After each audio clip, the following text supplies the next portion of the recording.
शुरुआत करते हैं सबसे पहले बिल्कुल बेसिक से।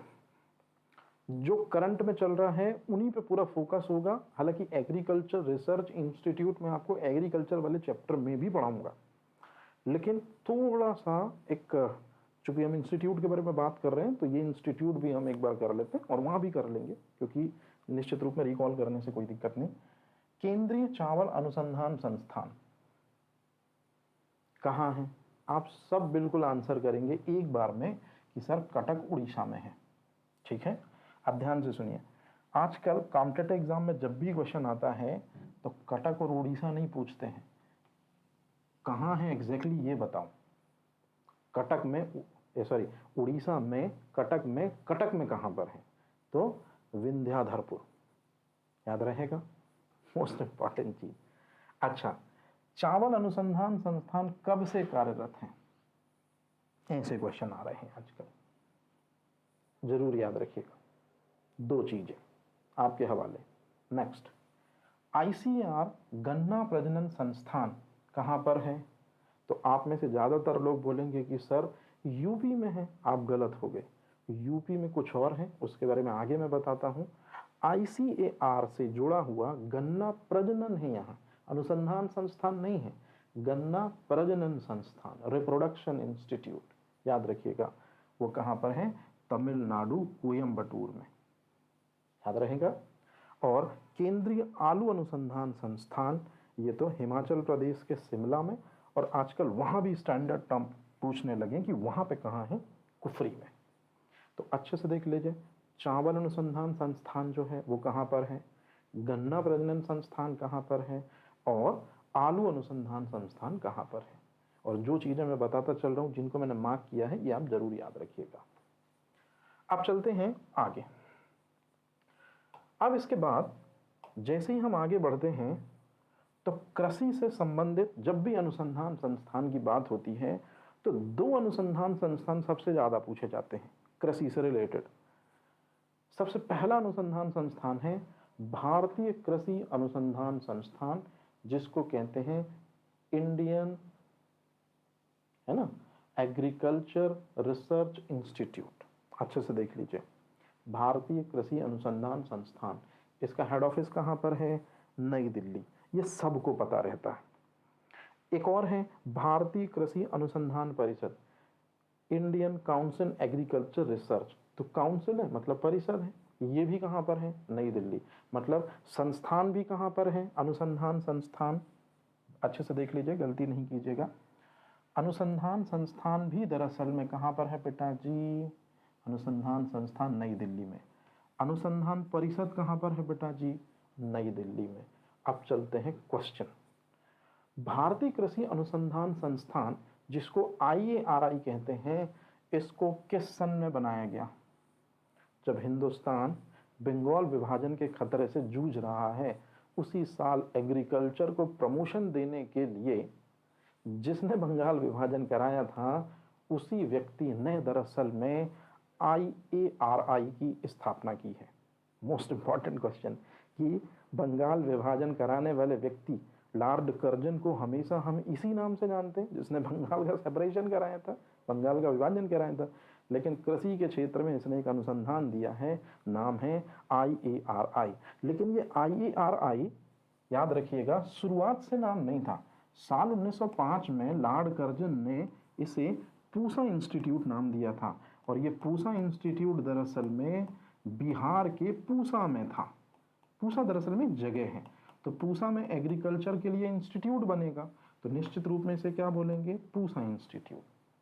आजादी के बाद इस इंस्टीट्यूट का नाम बदल दिया गया, पूसा इंस्टीट्यूट की जगह नया नाम कर दिया गया भारतीय कृषि अनुसंधान संस्थान। और इसका हेड ऑफिस कहां कर दिया गया बेटा जी?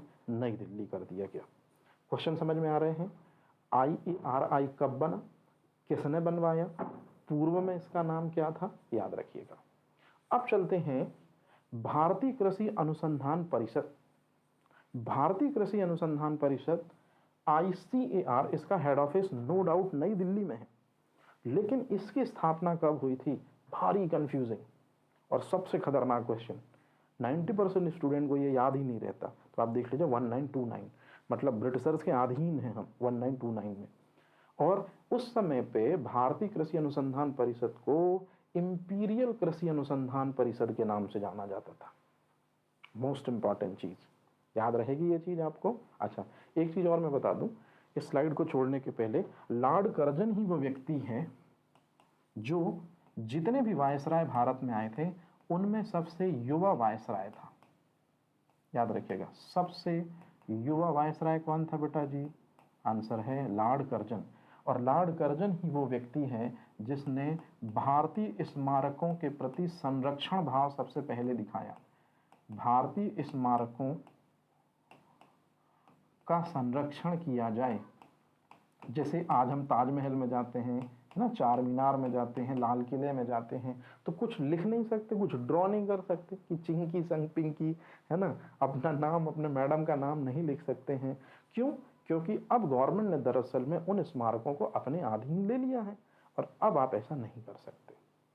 चल रही कहानी, चलिए अब ध्यान से समझिएगा। तो दो कृषि से संबंधित मेन इंस्टीट्यूट हो गए हैं, दोनों का हेड ऑफिस दिल्ली था। एक भारतीय कृषि अनुसंधान संस्थान है और एक भारतीय कृषि अनुसंधान परिषद है। अब इसके बाद ये जो दो अलग से आपको दिख रहे हैं, ये अभी ठीक 3 दिन पहले ही मैंने देखे कि ज्यादातर न्यूज़पेपर में ये दोनों अनुसंधान संस्थान बहुत ज्यादा लाइट में है या प्रमोट हो रहे हैं। राष्ट्रीय जैविक खेती केंद्र के लिए हेड ऑफिस कहाँ बना रखा है? गाजियाबाद में बना रखा है। अब मैं आपको सबसे पहले एक चीज बता दूं, ये जैविक खेती क्या होती है? जैविक खेती वो खेती होती है जिसको हमारे पूर्वज शुरू से करते आ रहे थे। बीच में पता नहीं क्या हुआ कि हरित क्रांति के कारण हमने रसायनों का उपयोग खेती में करना शुरू कर दिया।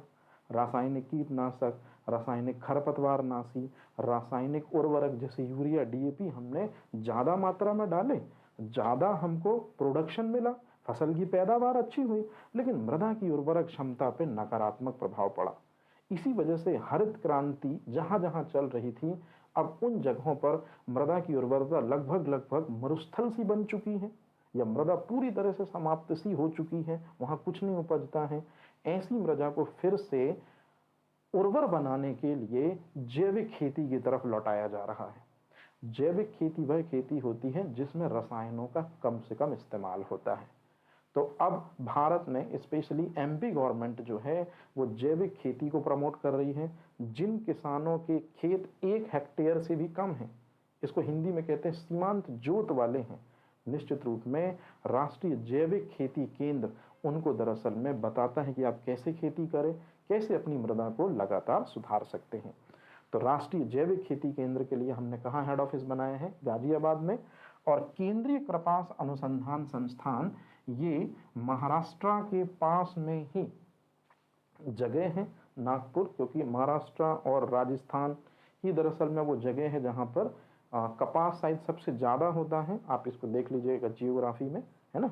इसी वजह से राष्ट्रीय या केंद्रीय कपास अनुसंधान संस्थान हमने कहाँ बनाया है? नागपुर में। आप मुझे बता सकते हैं कि कपास में कौन सी प्रोटीन होती है? गॉसिपिन प्रोटीन होती है। कपास में कौन सी प्रोटीन होती है? गॉसिपिन। ऐसे चलिए अब चलते हैं आगे। अब इसके बाद जो ये चीज़ें आप देख रहे हैं इनको आप अच्छे से समझिएगा। ये बहुत इंपॉर्टेंट इंस्टीट्यूट है एग्रीकल्चर से रिलेटेड, तो इनके बारे में कुछ चीज़ें मैं आपको बताता चलता हूँ। सबसे पहले है राष्ट्रीय कृषि विपणन संस्थान कहाँ पर है? यहाँ राष्ट्रीय कृषि विपणन संस्थान का मतलब है बेटा जी कि विपणन का मतलब है कि एग्रीकल्चर से रिलेटेड वस्तुओं को यदि हमको बेचना है तो उसके लिए एक मेन इंस्टीट्यूट हमने ड्रॉ किया हुआ है जयपुर में। ये इंपॉर्टेंट चीज है, पूछी जाती है आपके लिए। इसी तरह से चमड़े पर रिसर्च करने के लिए जो इंस्टीट्यूट हमने बनाया है वो चेन्नई में बनाया है। इसको हम ऐसे याद रख सकते हैं, चा से चमड़ा और चा से चेन्नई। याद रहेगा ये चीज। तो चमड़ा किससे प्राप्त किया जाता है? जनरली जानवरों से। तो जानवरों से चमड़ा निकालने की विधि को टैनिंग विधि कहते हैं। याद रखिएगा, जानवरों से हम जो चमड़ा प्राप्त करते हैं, जानवरों से क्या प्राप्त करते हैं? निश्चित रूप में चमड़ा प्राप्त करेंगे। इस विधि को कहते हैं टैनिंग। टैनिंग विधि में क्या होता है? बैक्टीरिया का उपयोग करते हैं, है ना। तो जीवाणुओं के उपयोग के द्वारा हम जानवरों के शरीर से चमड़े को प्राप्त कर लेते हैं। अच्छा, केंद्रीय तंबाकू अनुसंधान संस्थान आंध्र प्रदेश के राजमुंदरी में है। ये पूछा गया क्वेश्चन। अच्छा, आप मुझे बता सकते हैं उस मुगल बादशाह का नाम जिसने तंबाकू के उपयोग पर प्रतिबंध लगाया था? जहांगीर। जहांगीर जो खुद अफीम खाता था, याद रखिएगा, शराब पीता था। जहांगीर के जीवन की ये सबसे बड़ी क्या है? अवगुण है। जहांगीर के जीवन का ये सबसे बड़ा ड्रॉबैक है। उसी ने तंबाकू के प्रयोग पर प्रतिबंध लगवाया था 1617 में, याद रहेगा ये चीज। तो यही तंबाकू जिसमें क्या पाया जाता है? निकोटिन पाया जाता है। तंबाकू में निकोटिन पाया जाता है, याद रखिएगा। और इसी के कारण आप बोलते ना, आपने सुना होगा कि तंबाकू खाने से कैंसर होता है। तंबाकू में उपस्थित निकोटिन के सेवन से कैंसर होता है, याद रहेगा ये चीज। अच्छा, अब मेरे को एक बात बताइए, सिगरेट में भी तंबाकू होता है, मतलब सिगरेट में निकोटिन होता है, लेकिन यदि उसी सिगरेट को हमने जलाया तो फिर बताइए सिगरेट के धुएं में क्या होता है? तो सिगरेट के धुएं में निकोटिन तो होता ही होता है सिगरेट के धुएं में, क्योंकि तंबाकू जलता है तो निकोटिन होगा। साथ में एक गैस निकलती है जो दम घोंटू गैस कहलाती है, कार्बन मोनोऑक्साइड। तो याद रखिएगा सिगरेट के धुएं में क्या होता है? निकोटिन और कार्बन मोनोऑक्साइड होता है। इसके बाद लाख रिसर्च इंस्टीट्यूट। लाख दरअसल में प्राकृतिक प्लास्टिक होता है, प्राकृतिक प्लास्टिक है लाख, और इसी से दरअसल में चूड़ियां बनाई जाती थी। और चूड़ियों बनाने का सबसे बड़ा कारखाना भी लाख से हमको झारखंड रांची में देखने को मिलता है। तो याद रखिएगा राख एक प्राकृतिक, राख नहीं, माफी चाहता हूं, लाख या लाह बोलते हैं ग्रामीण अंचलों में, वो एक प्राकृतिक प्लास्टिक है और उसी से दरअसल में चूड़ियां बनाई जाती हैं। और उसके लिए रिसर्च सेंटर हमने बनाया है झारखंड राजस्थान में। मत्स्य प्रौद्योगिकी संस्थान, मतलब मत्स्य के लिए रिसर्च सेंटर हमने कहां पर बनाया है? एर्नाकुलम कोच्चि में बनाया है। तो ये क्वेश्चन भी कॉम्पिटिटिव एग्जाम में इसलिए आया क्योंकि आजकल सी फूड में जो फिश है उसमें प्रोटीन का परसेंटेज ज़्यादा है। तो जैसे जैसे ग्लोबल वार्मिंग के कारण खाद्यान्न फसलें नहीं होंगी बेहतर, तो फिर लोग सी फूड की तरफ ही जाएंगे। तो सी फूड में सबसे प्रचलित, सबसे कॉमन क्या कहलाता है? मत्स्य कहलाता है। तो इसलिए मत्स्य की एक से एक वैरायटी पर रिसर्च हो रही है कि कौन सी खाएंगे, कौन सी नहीं खाएंगे, कौन सी मछली क्या है। तो याद रखिएगा हमने मत्स्य प्रौद्योगिकी संस्थान कहाँ बना रखा है? एर्नाकुलम कोच्चि पे। Central jute technology research institute, सबसे ज़्यादा जूट और पटसन से रेसे प्राप्त करते हैं हम रेटिंग प्रक्रिया के द्वारा पश्चिम बंगाल में, क्योंकि सबसे ज़्यादा जूट और पटसन पश्चिम बंगाल में होता है, इसलिए हमने वहीं इसका क्या बना रखा है? रिसर्च सेंटर बना रखा है। तो एक बार फिर से आप देख लीजिए, राष्ट्रीय कृषि विपणन संस्थान कहाँ पर है? जयपुर में। चा से चमड़ा, चा से चेन्नई। तंबाकू के उपयोग पर प्रतिबंध लगाया था जहांगीर ने, राजमुंदरी में दरअसल में हेड ऑफिस है। लाख से रिलेटेड इंस्टीट्यूट कहाँ पर है? झारखंड में। मत्स्य प्रौद्योगिकी संस्थान एर्नाकुलम में। और जूट वाला संस्थान जो है, सबसे ज़्यादा जूट की पैदावार कहाँ होती है? पश्चिम बंगाल, कोलकाता में। तो निश्चित रूप में वहीं हमने इसका क्या बना लिया है? रिसर्च सेंटर बना लिया है। अब इसके बाद ये जो दो आपको दिख रहे हैं अलग से लिखे हुए, ये बहुत इंपॉर्टेंट है। दोनों की खासियत यह है बेटा जी कि दोनों का हेड ऑफिस जो है वो यूपी में है। अब मुझे बताइए, गन्ना से चीनी बनती है कि चीनी से गन्ना बनता है? तो ऑब्वियसली सी बात है, इतना कॉमन सेंस तो आप यूज करके ही आंसर करेंगे। मुझे मालूम है कि जो गन्ना होता है, याद रखिएगा, इसमें क्या पाया जाता है? मैंने आपको पढ़ाया था, सुक्रोज पाया जाता है। और गन्ने से ही क्या बनती है बेटा जी? चीनी बनती है। तो दोनों में क्या पाया जाएगा? सुक्रोज। और ये सुक्रोज क्या है बेटा जी? ये सुक्रोज जो है ये डाइसैकेराइड है। बताई थी ये चीज मैंने। अच्छा, तो ये तो सिमिलैरिटी हुई। अब एक और सिमिलैरिटी है कि भारतीय गन्ना अनुसंधान संस्थान, अच्छे से देखिए, गन्ना प्रजनन संस्थान कोयम्बटूर, प्रजनन कोयम्बटूर, और गन्ना अनुसंधान, गन्ने पर रिसर्च करेंगे। जैसे गन्ने में लाल किट्ट रोग होता है, एक रोग होता है, पाला पड़ने से दरअसल में गन्ने में सुक्रोज की मात्रा कम हो जाती है। इस रिसर्च को इसी इंस्टीट्यूट ने बताया था हमको। याद रखिएगा, है ना। एक कवक होती है फोल्केटा, है ना, आप देख लीजिएगा इसको, मैं आपको आगे बताऊंगा। तो गन्ने से रिलेटेड जो भी रिसर्च होती है कि कौन सा गन्ना अच्छा है, कौन सा गन्ना बेहतर नहीं है, गन्ने को कब लगाना चाहिए, गन्ने को कब पानी देना चाहिए, ये सारी चीज़ें हमको ये इंस्टीट्यूट बताता है, यूपी के लखनऊ में जो है। तो अगर गन्ने से रिलेटेड इंस्टीट्यूट लखनऊ में है तो निश्चित रूप में गन्ने से ही क्या बनती है, चीनी। तो चीनी से रिलेटेड इंस्टीट्यूट हमने कहाँ पर बनाया है, यूपी के कानपुर में। याद रहेगा ये चीज़, कन्फ्यूज़न होता है इसलिए इनको दो अलग अलग लिखा। अब मैं आपको जल्दी से बताता हूँ, जब हम गन्ने से चीनी बनाते हैं ना, तो कई बार गन्ने में अशुद्धियाँ होती हैं। तो गन्ने में वही अशुद्धि, जब गन्ने से चीनी बनाते हैं तो वही अशुद्धियाँ गन्ने के रस में आ जाती हैं, और गन्ने के रस में अशुद्धि आ जाने से गन्ने का जो रस है वो कैसा हो जाता है, रंगीन हो जाता है। और यदि गन्ने का रस रंगीन होगा तो निश्चित रूप में सूखने के बाद पानी जब निकल जाएगा तो चीनी कैसी बनेगी, रंगीन बनेगी। और जो रंगीन चीनी होती है, याद रखिएगा, ये अशुद्ध चीनी होती है। शायद आपको नहीं समझ में आया, मैं आराम से समझाता हूँ। अरे भाई, गन्ना है, उसके ऊपर डस्ट वगैरह लगी होती है, साफ किया, लेकिन कुछ कहीं ना कहीं तो छूट ही जाएगा ना। तो उस गन्ने को जब हम बड़ी मशीन में ले जाके रखते हैं, पेरते हैं, है ना, जैसे जूस निकालते हैं, बड़ी बड़ी मशीनें होती हैं, तो गन्ना भेजा जाएगा। गन्ना भेजा जाएगा तो गन्ने में जो अशुद्धि होंगी, तो गन्ने में अशुद्धि के कारण गन्ने का जूस कैसा हो जाता है, रंगीन हो जाता है। अब गन्ने का जूस यदि रंगीन हो गया है तो उसी रंगीन जूस में से पानी निकाल देते हैं, सिर्फ और सिर्फ क्या बचेगा, चीनी बचेगी। तो चीनी भी कैसी हो जाएगी, रंगीन हो जाएगी। अगर चीनी रंगीन है तो इसको अशुद्ध चीनी कहते हैं। तो जब अशुद्ध चीनी होती है तो अशुद्ध चीनी को क्या करना पड़ता है बेटा जी, शुद्ध करना पड़ता है। मतलब हमारे घरों में जो सफ़ेद चीनी यूज होती है ना, याद रखिएगा ये शुद्ध चीनी है। सॉरी। तो अशुद्ध चीनी को शुद्ध करने के लिए क्या करते हैं, तो अशुद्ध चीनी को शुद्ध करने के लिए हम एनिमल चारकोल का इस्तेमाल करते हैं। किसका इस्तेमाल करते हैं, याद रखिएगा, ये प्री का क्वेश्चन है, एनिमल चारकोल। इसी को जानताव चारकोल भी कहते हैं। जानताव, जानताव मतलब जंतु, चारकोल कहते हैं। और इसी को दरअसल में चारकोल, ये चीज, इसी को अस्थि चारकोल कहते हैं। उपवास में बड़ा चाय पीते हो ना आप लोग, अच्छे से देख लो, हड्डियां जो होती है ना बेटा जी, जैसे मान लो ये हड्डी है ना, इसको हम गर्म करते हैं, और इसको हम गर्म करते हैं भर्जन प्रक्रिया के द्वारा। तो भर्जन प्रक्रिया में गर्म करने से क्या होगा कि इसके अंदर की जो वाष्पशील अशुद्धियां हैं वो निकल जाएंगी और इसमें पोर हो जाएंगे।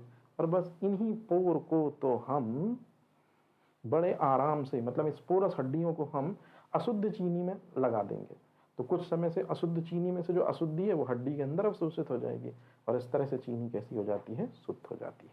तो ये आपको याद रखना है। तो जल्दी से देख लीजिए, चीनी संस्थान कहाँ पर है, कानपुर में है। गन्ना संस्थान कहाँ पर है, लखनऊ में। गन्ना प्रजनन संस्थान कहाँ पर है बेटा जी, कोयम्बटूर में है। और दोनों के दोनों डाइसैकेराइड के एग्जाम्पल हैं, याद रहेगा ये चीज। अच्छा,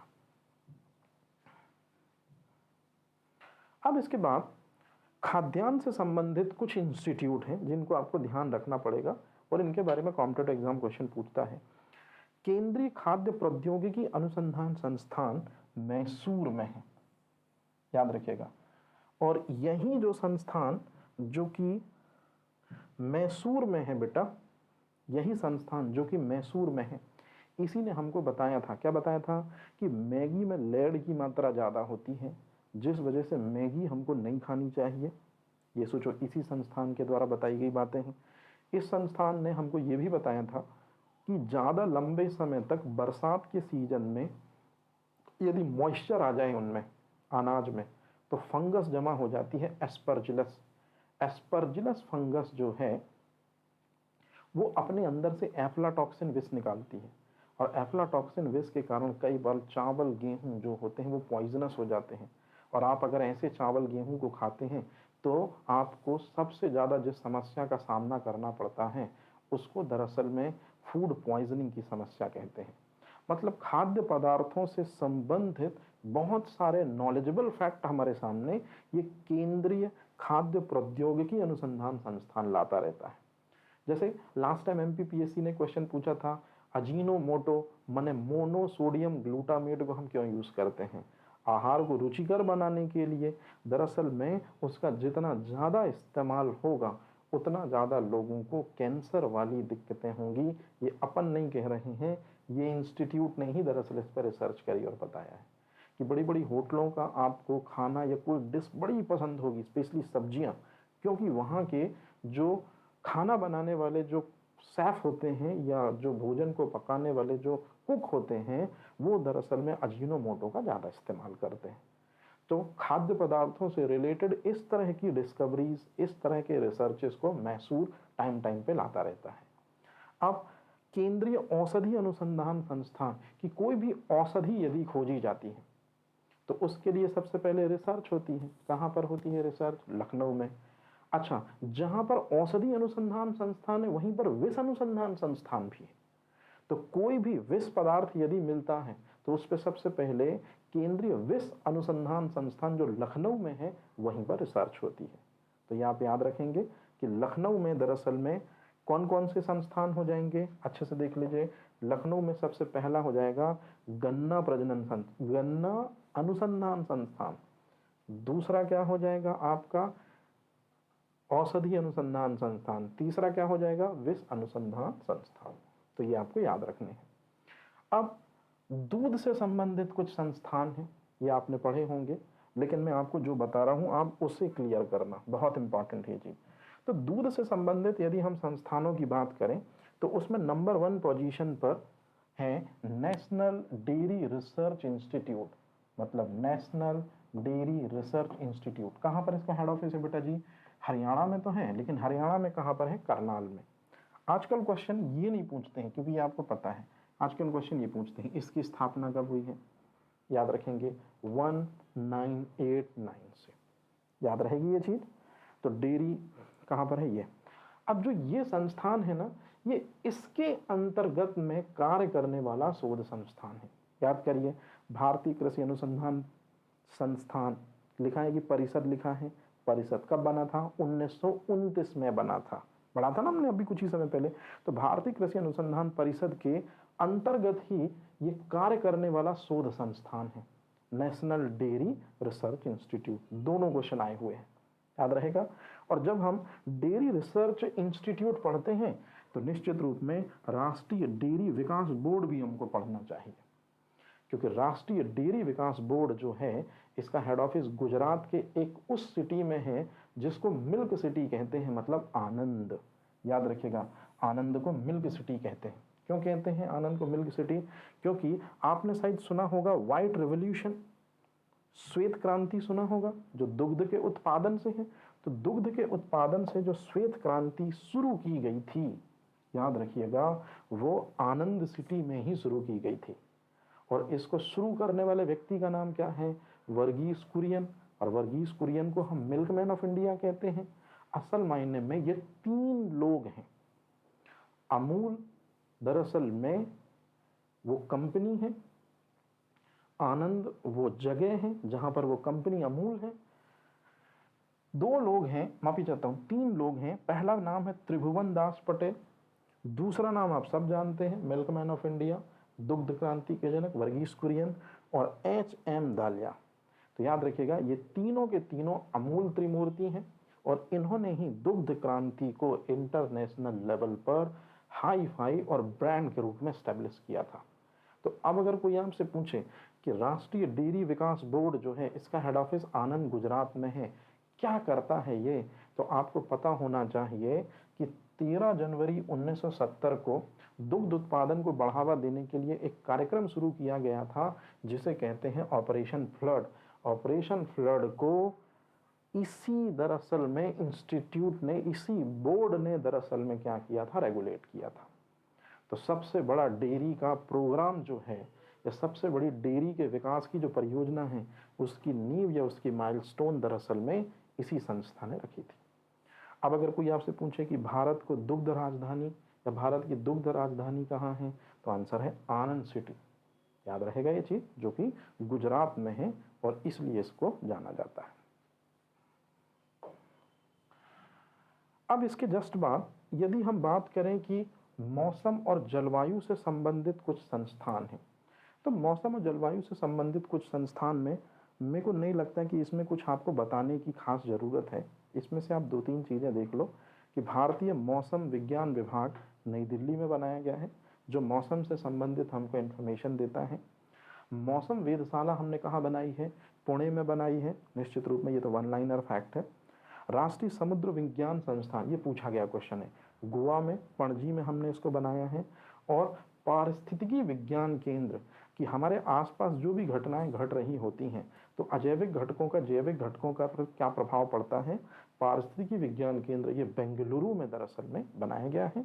और इसी तरह से केंद्रीय नमक और समुद्री रसायन संस्थान ये भावनगर में दरअसल में इसकी क्या की गई है, स्थापना की गई है। तो ये थोड़े से कुछ ऐसे इंस्टीट्यूट हैं जिनको आपको याद रखना है। ये कभी कभार आ जाते हैं, लेकिन जब भी आते हैं तो स्टूडेंट को सिलेक्शन से क्या कर जाते हैं, दूर कर जाते हैं। तो मैं इसलिए इनको ऐड करके लाया हूँ ताकि आप एक बार तो इनको पढ़ लें और इनके बारे में हल्की फुल्की समझ रख लें कि कौन सा इंस्टीट्यूट कहाँ है, बस हमारा काम हो जाएगा।